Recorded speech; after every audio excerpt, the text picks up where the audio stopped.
Assalamualaikum. Kali ini saya akan membaca buku yang berjudul 30 Days Make It Better. Buku ini ditulis oleh Quran Review.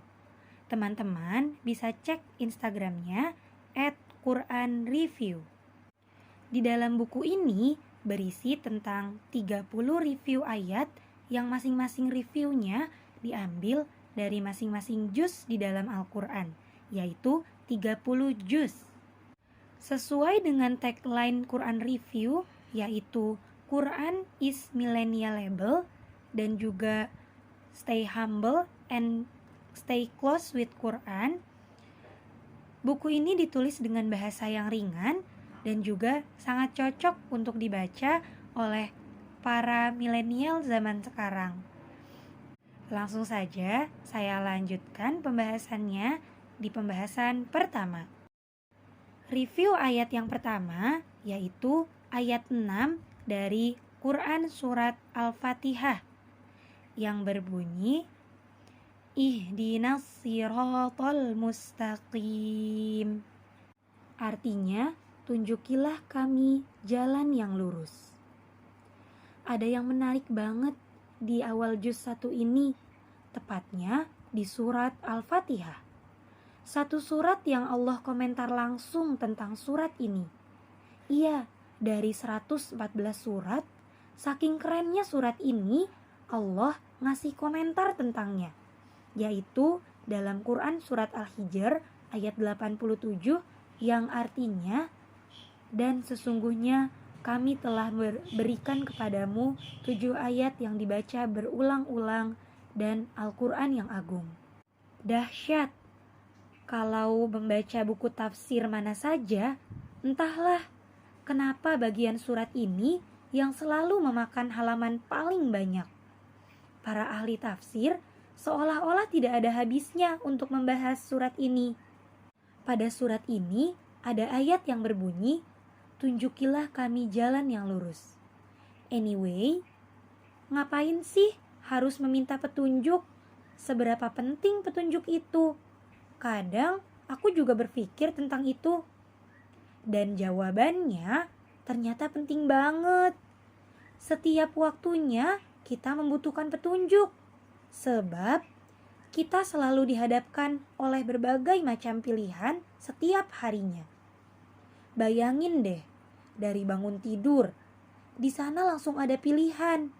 Pilihannya adalah tidur lagi atau segera ambil wudhu untuk sholat. Pengennya sih pilihan tidur lagi, sebab itu adalah pilihan yang mudah, pilihan yang nyaman, dan pilihan yang tidak merepotkan diri. Tapi ada juga pilihan yang lain, yaitu bangun, lalu ambil wudhu, dan melaksanakan sholat. Dan itu jelas pilihan yang sulit dan juga merepotkan. Apalagi saat kita sedang berpuasa. Habis sahur, kenyang, enaknya ya tidur lagi. Jalan ke masjid buat sholat subuh, berat atuh. Dan saat manusia itu dihadapkan di antara pilihan-pilihan, normalnya ia akan memilih pilihan yang mudah baginya. Kalau disuruh milih, ya milih tidur lagi lah daripada sholat subuh. Tapi kenapa jatuhnya malah milih sholat subuh? Sebab kita tahu bahwa pilihan yang mudah, misalnya tidur lagi, adalah pilihan yang berasal dari bisikan setan. Lalu pilihan yang sulit dan berat, misalnya sholat subuh, adalah pilihan yang seharusnya kita pilih. Kenapa kita bisa milih sholat subuh? Sebab ada petunjuk dari Allah. Dengan petunjuknya, kita bisa memilih sesuatu yang seharusnya kita pilih. Nah, ini baru adegan bangun tidur, belum kegiatan yang lainnya. Maka, apa jadinya jika kita tanpa petunjuk dari Allah? Mungkin hidup akan jadi seenak diri kita sendiri, semut diri kita, ngikutin nafsu dan inginnya kita, yang endingnya kita semua sudah tahu, yaitu hancur.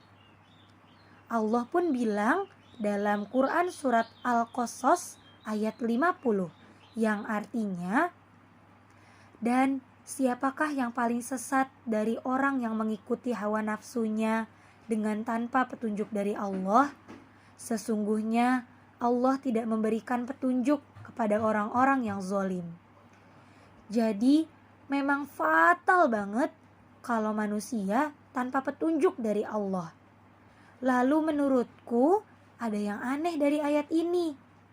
Ihdinas siratal mustaqim. Kenapa Allah mention kata jalan dengan kata sirat? Bukan kata sabil atau torik. Ternyata sirat adalah salah satu kata yang unik dalam bahasa Arab.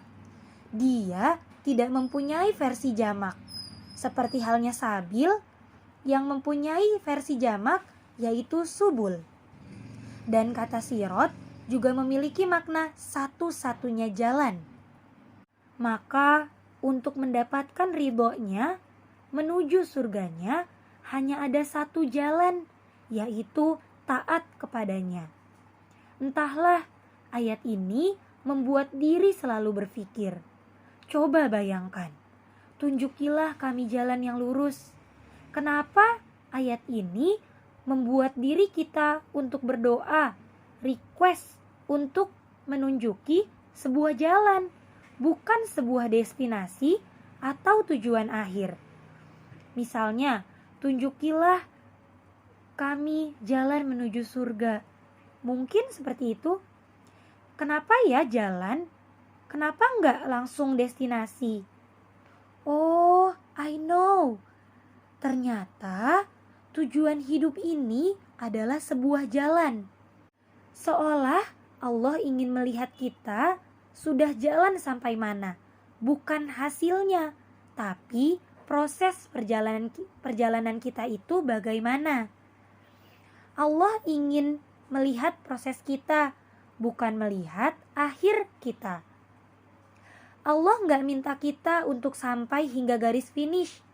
Allah hanya minta kita, apapun yang terjadi, hidup atau mati, kita tetap di jalan ini, di jalan Allah yang lurus.